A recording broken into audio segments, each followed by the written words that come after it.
இந்திய அரசியலை, இந்திய நாட்டை யார் ஆள்வது என்பதில் என்னை தேடிய மக்கள், தமிழ்நாட்டை யார் ஆள்வது என்பதில் என்னை தவிர்த்துவிட்டு என் மக்கள் செல்ல மாட்டார்கள். இம்முறையும் 234 போட்டி, 117 இடம் பெண்களுக்கு, 117 இடம் ஆண்களுக்கு, அதிலே 134 இடங்கள் வெறும் இளைஞர்களுக்கு என்பதை என்னரும் தமிழ் தம்பி தங்கைகள் புரிந்து கொள்ள வேண்டும். புரட்சி எப்போதும் வெல்லும், நமது வெற்றி நாளை அதை சொல்லும். இம்முறையும் எவரோடும் கூட்டணி சேராது, தனித்தே நாம் தமிழர் கட்சி களத்திலே நிற்க இருக்கிறது. சீபா ஆதித்தனாரை பார்த்தோம், சிவன் மாப்போசியை பார்த்தோம் என்றார்கள். அவர்கள் சீமானை பார்த்ததில்லை, இந்த களத்திலே பார்ப்பார்கள். என்னரும் தமிழ் சொந்தங்களே, உலகெங்கும் வேர்பரப்பி வாழும் என் அருமை தமிழ் மக்களே, எளிய பிள்ளைகள் உங்கள் பிள்ளைகள் எங்களுக்கு வலிமை தர உங்கள் கைகளை எங்களுக்கு தந்து வலிமை மிக்க அரசியல் படையாக மாற்றுங்கள். அறிவார்ந்த தமிழ் சமூக மக்களே, நம் இலக்கு ஒன்றுதான், இனத்தின் விடுதலை. இனம் ஒன்றாவோம், இலக்கை வென்றாவோம். தமிழ்தாய் வாழ்க. செத்து போனது உன் நாடு, அழிந்து போனது உன் நாடு, சுடுகாடாகி போனது.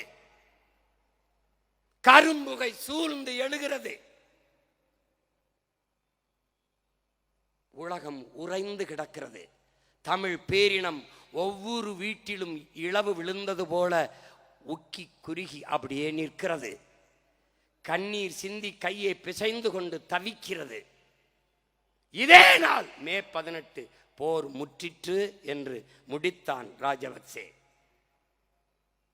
இந்த துயரத்தை இத்தனை ஆண்டுகளாக தனக்கு வாக்கு செலுத்தி தன்னையும் தன் குடும்பத்தையும் வசதியாக வாழவும் ஆழவும் வைத்த மான தமிழ் மக்களின் உணர்வுக்கு மதிப்பளித்து அந்த நாளை விடுமுறை நாளாக, ஒரு துயர நாளாக, தமிழின மக்களின் துயர நாள் என்று அறிவித்து விடுமுறை விட முடியாதா? அரைக்கம்பத்தில் கொடிக்கம்பத்தை பறக்க விட்டிருக்க முடியாதா?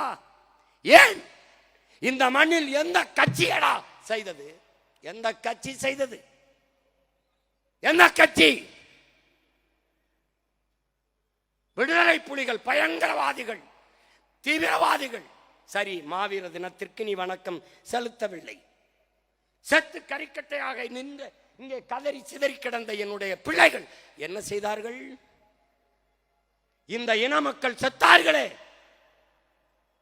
அவர்களின் துயரம் சோய்ந்த இந்த மே 18வது நாளில் ஒரு வருத்த செய்தியை மாண்புமிகு தமிழக முதல்வர் ஐயா முத்துவேல் கருணாநிதி ஸ்டாலின் பதிவு செய்தது உண்டா?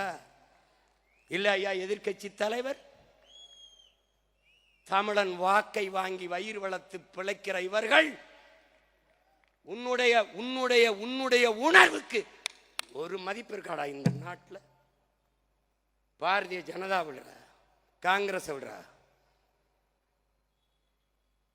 இந்த மண்ணுக்கென்று தொடங்கப்பட்ட கட்சிகள் உனக்காக நின்று இருக்கிறதா? சொல்லு. செய்திகளை உடனுக்குடனும் துல்லியமாகவும் தெரிந்து கொள்ள சப்ஸ்கிரைப் பண்ணுங்க.